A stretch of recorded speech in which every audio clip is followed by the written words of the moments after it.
Shalom, Assalamualaikum warahmatullahi wabarakatuh. Om Swastiastu, Namo Buddhaya, Salam Kebajikan. Izinkan saya memperkenalkan diri. Nama saya Sweneke Sandra Duran, salah satu pengajar di program studi agrobisnis perikanan, Fakultas Perikanan dan Ilmu Kelautan, Universitas Samratulangi, Manado. Pada kesempatan ini saya akan memperkenalkan salah satu mata kuliah yang saya ampu, yaitu Ekowisata Bahari. Pengajaran yang akan saya sampaikan meliputi DIA, Delivery, Interaction, dan Assessment. Di dalamnya ada deskripsi mata kuliah, kemampuan yang diharapkan, materi pembelajaran, sistem pembelajaran, metode pembelajaran, interaksi peserta dosen dan peserta serdos dan mahasiswa, dan yang terakhir sistem penilaian mata kuliah. Deskripsi singkat dari mata kuliah Ekowisata Bahari, yaitu mempelajari tentang konsep ekowisata bahari, isu ekowisata bahari, potensi ekowisata bahari di Indonesia, pemangku kepentingan ekowisata bahari, objek, kegiatan, dan sonasi ekowisata bahari. Mahasiswa dituntut untuk aktif dalam perkuliahan, baik di dalam dan di luar kelas. Karena perkuliahan dikembangkan dengan case learning method, perkuliahan dilakukan secara variatif, diskusi, presentasi, dan penugasan.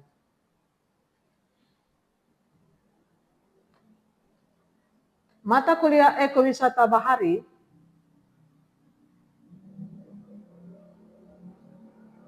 diberikan pada mahasiswa semester 4 dengan bobot 3 SKS. Dengan metode case learning method, ada diskusi, presentasi, penugasan, kunjungan lapangan. Ada 4 dosen atau tim pengampu mata kuliah ini, saya salah satunya.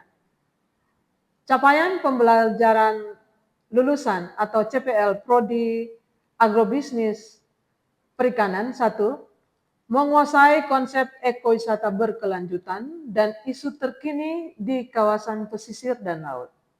2, mampu merancang argumen saintifik dan berkomunikasi secara bertanggung jawab. 3, dapat bekerja kolaboratif dengan berbagai pemangku kepentingan dan memiliki kepedulian sosial ekologis. Dan yang keempat, mampu menerapkan pendekatan interdisipliner untuk pengembangan destinasi ekowisata bahari. Capaian pembelajaran mata kuliah atau CPMK 1, menjelaskan konsep, prinsip, dan manfaat ekowisata bahari beserta isu keberlanjutan. Kedua, mengidentifikasi potensi sumber daya alam, biologis, fisik, budaya untuk ekowisata bahari di Indonesia. CPMK yang ketiga, menganalisis peran dan sinergi pemangku kepentingan atau pemerintah, masyarakat, swasta, dan LSM. CPMK keempat, merancang sonasi, objek, dan ragam kegiatan ekowisata bahari sesuai daya dukung wilayah. CPMK kelima, menggunakan case learning method untuk mengkaji studi kasus pengembangan ekowisata bahari. Yang keenam, menyusun rekomendasi strategis pengembangan destinasi ekowisata berkelanjutan. Dan yang ketujuh, menganalisis konsep dan strategi konservasi laut dalam pengembangan ekowisata bahari. Mata kuliah ekowisata bahari akan diikuti mahasiswa selama 16 kali tatap muka. Pada pertemuan pertama dengan sub CPMK 11 dan 12, yang ini menjelaskan konsep, prinsip, dan manfaat ekowisata bahari beserta isu berkelanjutan. Kemudian mengidentifikasi potensi sumber daya alam, biologis, fisik, budaya untuk ekowisata bahari di Indonesia. Materi pokok pada pertemuan pertama, pengertian, ruang lingkup, dan sejarah ekowisata bahari. Metodenya ceramah dan diskusi interaktif. Penilaian yang diberikan 10% berupa kuis konsep. Pertemuan kedua dengan sub CPMK yang ketiga, menganalisis peran dan sinergi pemangku kepentingan atau pemerintah, masyarakat, swasta, dan LSM. Materi pokok, prinsip dasar dan manfaat ekowisata bahari. Metodenya studi kasus, taman wisata alam. Bobot atau penilaian yang diberikan 10% dari ringkasan studi kasus. Pertemuan ketiga dengan subjek MK 21, materi pokoknya isu dan tantangan keberlanjutan atau overuse, iklim, dan kebijakan. Metode diskusi jurnal. Penilaian yang diberikan 5% dari diskusi jurnal. Pada pertemuan keempat, sub CPMK 7172, konsep dan tujuan konservasi laut, jenis MPAS dan sonasinya, metode ceramah dan penugasan kelompok, dengan penilaian 5%, yaitu kuis konservasi. Pada pertemuan yang kelima dengan sub CPMK 7374, materi pokok, teknik restorasi terumbu karang dan lamun, kebijakan dan partisipasi komunitas. Metodenya virtual lab dan diskusi, dengan penilaian 10% dari laporan teknik restorasi. Pertemuan keenam, potensi ekowisata bahari di Indonesia, mulai dari karang, pesisir, dan budaya. Metode presentasi kelompok. Penilaian 5%, yaitu dari presentasi. Pertemuan ketujuh, inventarisasi daya tarik dan biologi dan sosial budaya. Metode lapangan, virtual, dan video analisis. Penilaian atau bobot yang diberikan 10% dari laporan lapangan. Pertemuan ke-8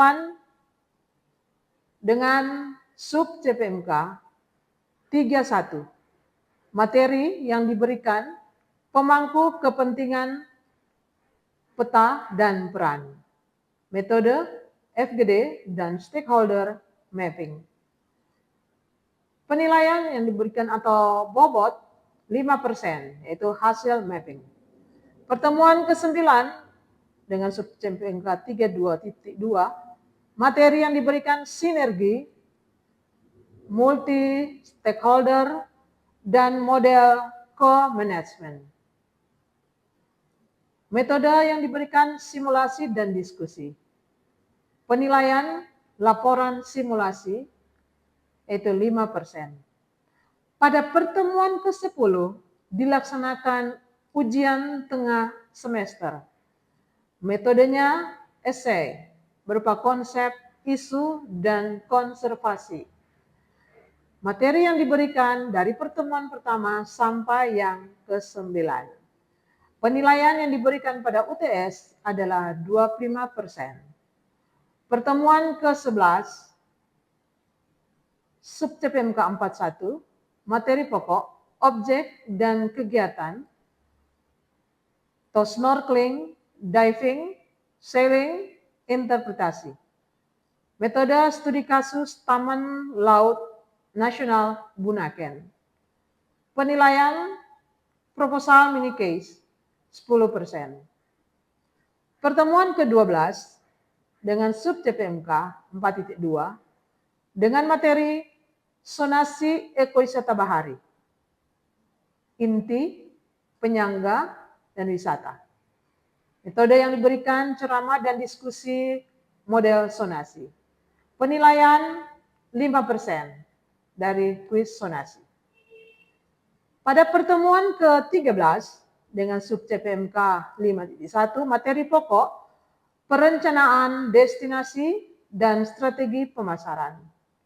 Metode diskusi strategis. Penilaian 10% untuk makalah yang diringkas. Pertemuan ke-14 sub CPMK 5.2 materi pokok. Studi kasus Taman Laut Nasional Bunaken dan Desa Ekowisata di Bahoy. Metode presentasi studi kasus. Penilaian 5% dari presentasi yang disampaikan. Dan pertemuan ke-15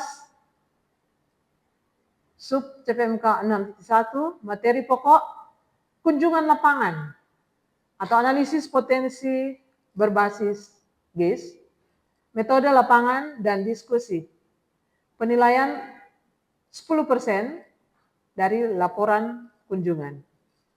Pada pertemuan ke-16 sub CPMK 6.2 materi pokok penyusunan proposal ekowisata berkelanjutan. Metode presentasi proposal. Penilaian 20% dari proposal akhir dan presentasi yang diberikan. Dan ujian akhir semester atau UAS pada pertemuan terakhir ke-17 metodenya esai, yaitu perancangan dan strategi. Penilaian 25%. Demikianlah RPS dari mata kuliah Ekowisata Bahari, lebih khusus untuk materi konservasi laut yang boleh kami sampaikan.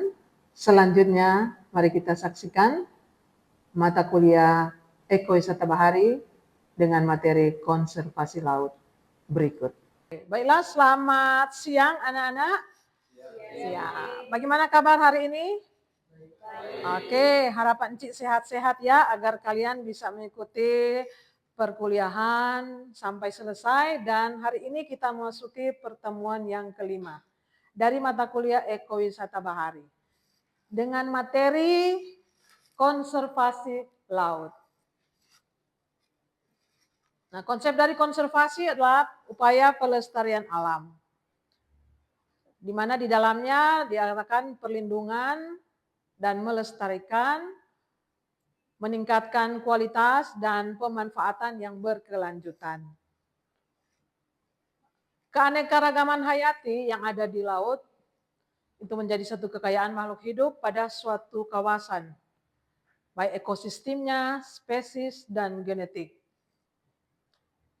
Keanekaragaman hayati laut, seluruh filum hewan, dan yang sudah diketahui ada 300.000, dan dalam perkiraan kemungkinan ada 500.000.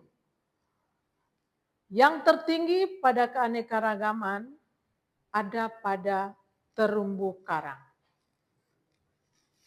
Penyebaran keanekaragaman hayati laut Indonesia seperti yang bisa kalian lihat dari perairan-perairan yang ada di Sumatera, Kalimantan, Sulawesi, Jawa, dan Papua.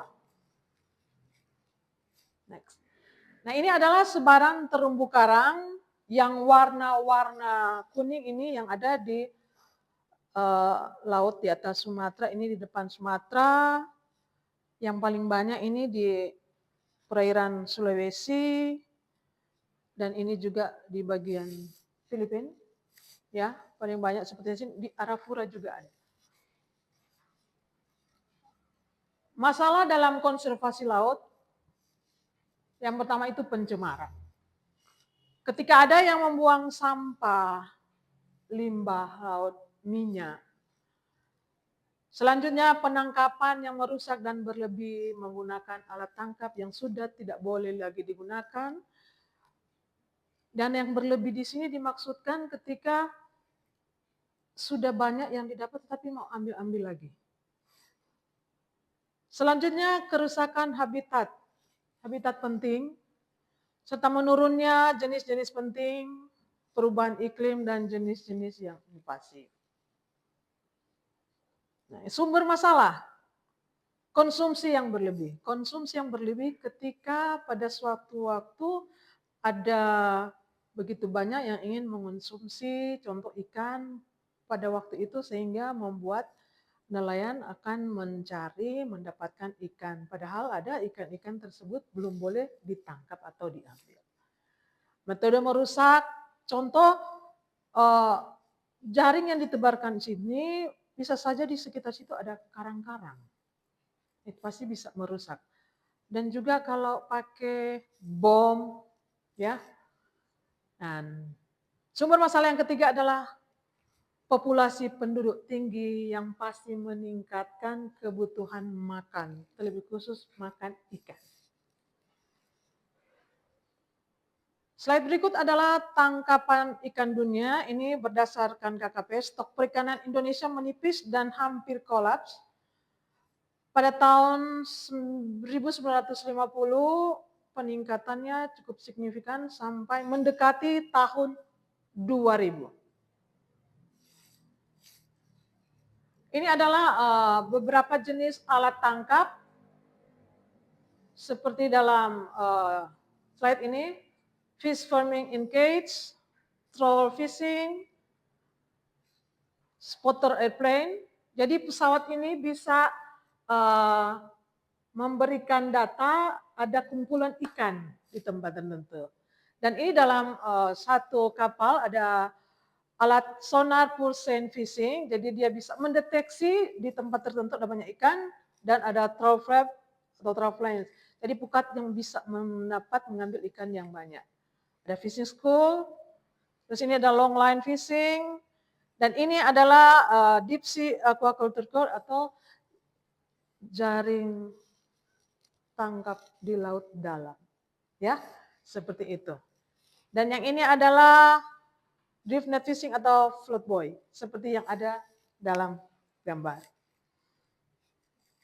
Status konservasi spesies dari semua spesies, dari yang tidak ada data sampai yang hampir punah. Seperti yang dapat kalian saksikan di slide ini. Slide selanjutnya adalah total spesies exit dari 15.000 pada tahun 2000 sampai 2010. Dan yang warna merah total treated species. Nah, ini adalah kepunahan massal dari animals pada tahun 1900 sampai hampir 2000 menunjukkan angka yang cukup signifikan terlihat ya. Sementara tahun-tahun sebelumnya hampir tidak ada, dari tahun 1700 sampai 900, tapi dari 1900 sampai memasuki 2000 angka yang cukup signifikan kepunahan massal dari animals. Nah, konservasi in situ, yang pertama perlindungan habitat dan populasi. Jadi ikan-ikan yang ada ini sudah diberikan ada tempat-tempat yang sudah ditentukan, diberi tanda ya seperti itu, sehingga nelayan atau siapapun tidak boleh mengambil atau mendapatkan ikan yang sudah diberikan tanda. Ini merupakan bagian dari konservasi in situ, di mana memberikan perlindungan habitat dan populasi supaya ikan di situ bisa, kalau ikan di situ lebih banyak, maka nelayan ke depan tidak akan jauh lagi mendapatkan ikan, tinggal mengambil ikan yang di sini. Maaf, yang kedua boleh. Yang kedua, dapat berbentuk kawasan konservasi. Ya, next. Kelebihan konservasi in situ. Paling murah, mampu mempertahankan populasi, populasi lebih mudah kembali ketika ada bencana, interaksi ekologis dapat dipelajari. Ini kelebihan dalam konservasi in situ. Nah, kawasan konservasi memiliki wilayah khusus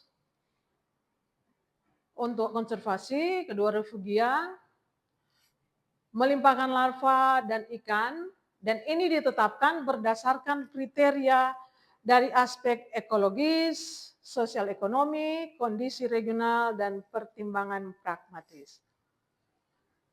Ya, gap analisis kebutuhan KKP. Ini ada penilaian dari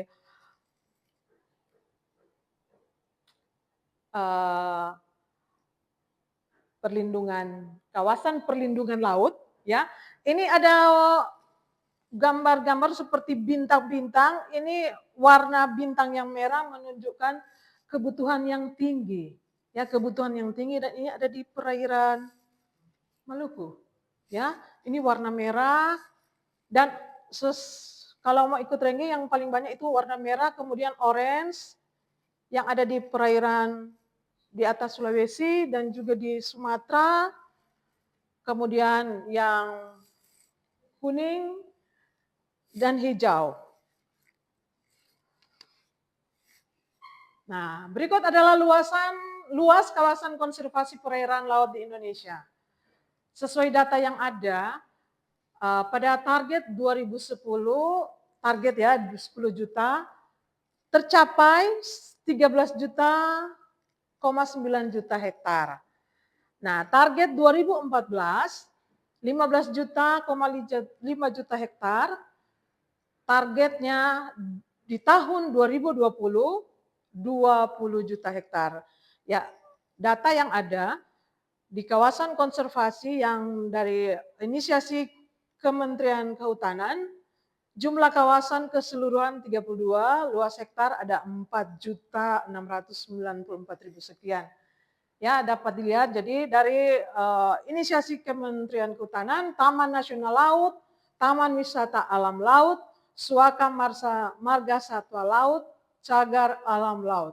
Jumlah keseluruhan ada 32. Nah, inisiasi KKP dan Pemda ada 64.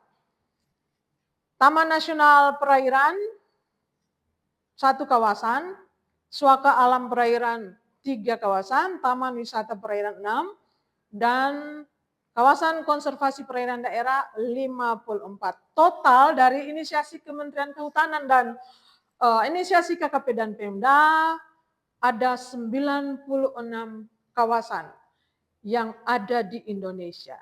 Data tahun 2011 keseluruhannya ada 15 juta, 39 hektar. Konservasi ex situ di luar habitat, pelengkap konservasi in situ, dikelola penuh oleh manusia. Ada akuarium, seaworld, dan bank benih. Dalam gambar bisa dilihat ini seorang anak kecil, dia memegang, ini adalah wordsea, ya. Di belakang dari kedua gadis cantik juga adalah wordsea. Bisa jadi mereka berdua adalah putri pariwisata atau yang sejenisnya. Mereka mengambil latar gambar dengan latar belakang SeaWorld. Nah, kelebihan dari konservasi ex situ mudah diteliti intensif, pemuliaan mudah dilakukan, meningkatkan kesadaran. Kesulitan dalam implementasi konservasi laut. Kita ketahui bersama laut sangat luas. Ya. Penetrasi cahaya terbatas, tidak akan sampai pada kedalaman berapa meter, dan memiliki ruang 3 dimensi. Juga kurang dari 2% yang bisa diselami. Nah, kesulitan dalam implementasi konservasi laut, di mana ukuran larva yang disebarkan kecil, jarak sebaran jauh, air yang selalu bergerak, produsen primer tidak tetap, dan struktur pembentuk relung ekologis sangat kecil. Selanjutnya masih dalam kesulitan menerima atau kesulitan dalam implementasi konservasi laut.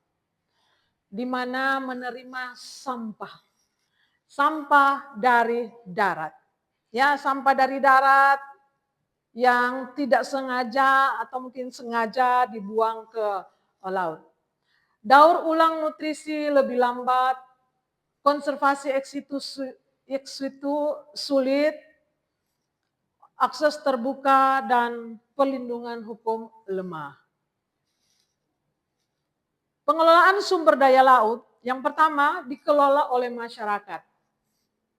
Ada hak atau hukum adat, ada pemimpin informal, salah satu ada Sasi, Awik, Panglima Laut, dan Nyale. Yang kedua dikelola oleh pemerintah, di mana sumber daya adalah milik negara. Pendekatan atas ke bawah. Dan yang ketiga dikelola bersama atau kolaborasi 1 dan 2. Sumber daya milik umum, di mana pemerintah sebagai pengatur atau manajer dan masyarakat sebagai pengguna.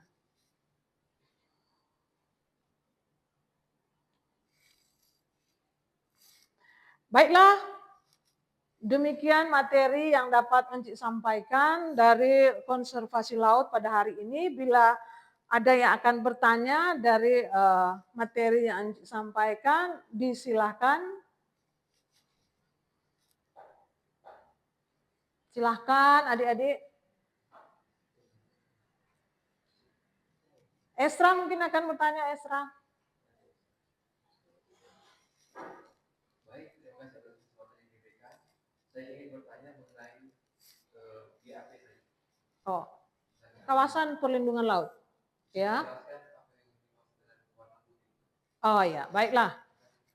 Ini warna-warna putih ada 1, 2, 3, 4, 5 dan yang terbesar ini ada di perairan yang dekat dengan Australia, menunjukkan kawasan konservasi laut yang belum tersentuh. Ya, ini yang putih-putih ini. Sekali lagi yang paling besar ini ada di perairan dekat Australia. Iya, ya terima kasih. Ada lagi? Baik, terima kasih untuk adik-adik yang sudah mengikuti perkuliahan di siang hari ini. Kita akan bertemu lagi minggu depan. Dan jangan lupa sesuai jadwal ada UTS supaya kalian belajar baik-baik ya. Ada juga studi kasus dan yang lainnya sesuai dengan RPS yang telah disampaikan sebelumnya.